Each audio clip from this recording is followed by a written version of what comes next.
Your comms cut out mid-sentence. Static. Then silence. You hold still, one knee in the dirt. Fingers pressed against the earpiece as if pressure might bring the signal back. It doesn't. The only sound now is wind moving through broken concrete and the faint mechanical hum of something distant. You check your watch. 2:17 hours. Extraction window closes in 43 minutes. You don't speak. There's no one left to hear you. Your breathing slows automatically. Inhale 4 seconds. Hold 4. Exhale 4. The rhythm was drilled into you years ago until it replaced instinct. You scan the horizon through thermal optics. Nothing immediate. That doesn't mean safe. It means delayed. You weren't always here. 5 years ago, you stood in a line with 38 others. Same boots. Same shaved heads. Same silence. By week 3, there were 21 left. No explanations were given when someone disappeared. No questions were asked. Training ran at 4:30 every day. Temperature, 3 degrees Celsius in the mornings. You learned to function with numb fingers, reduced oxygen, and 72 hours without sleep. Meals were measured to 1,200 calories. Water intake logged down to the milliliter. Mistakes weren't corrected. They were recorded. By month 8, you stopped thinking in terms of right or wrong, only effective or ineffective. That shift wasn't announced. It happened gradually, like pressure building behind a sealed door. Your name was used less. Your designation replaced it. Then even that became unnecessary. Now, in the field, routine is the only structure left. You move at night. 1.8 kilometers per hour across uneven terrain. No light. No sound beyond what's unavoidable. Every step placed with intent. You avoid gravel, loose debris, reflective surfaces. At 5:40, you stop. Dawn begins to bleed into the skyline. You find cover, collapsed infrastructure, partial walls, anything that breaks thermal outline. You remain there for 14 hours, motionless when possible. Your rations are split into 300-calorie segments, one every 12 hours. Water, 250 milliliters per cycle, enough to maintain function. Not enough for comfort? You catalog everything. Footsteps, engine patterns, distant voices. The system runs on information, and you are one small node feeding it. You stopped thinking about home during your second deployment. It created hesitation.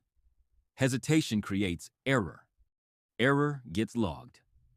At 03:12 hours on day 6, the pattern breaks. A drone passes overhead. Not part of your expected grid. Too slow, too deliberate. You flatten against the surface, reduce profile, control breathing.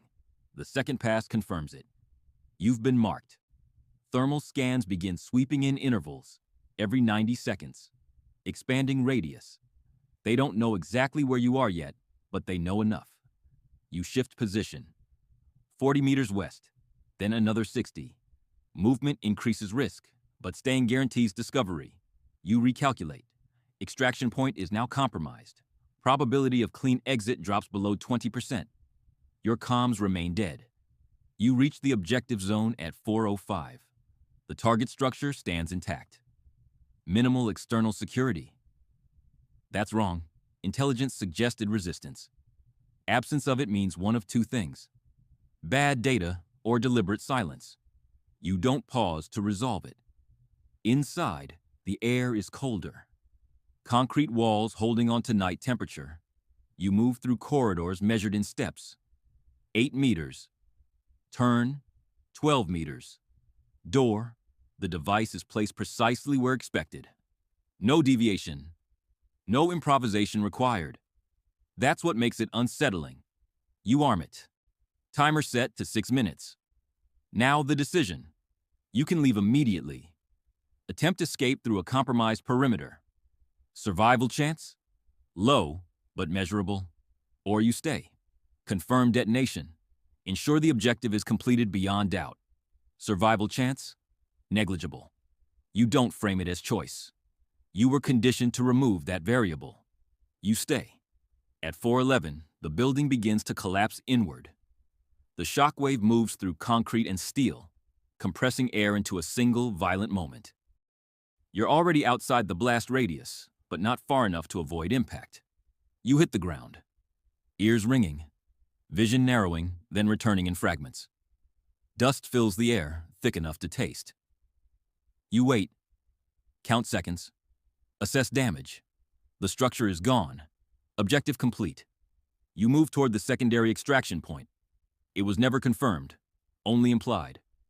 Coordinates memorized, not written. 2.4 kilometers northeast. You arrive at 5:02. Nothing.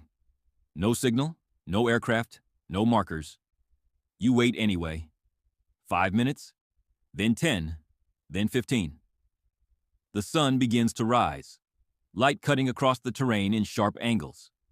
Exposure increases with every second. You check your watch again. 5:21. Extraction window has closed. You sit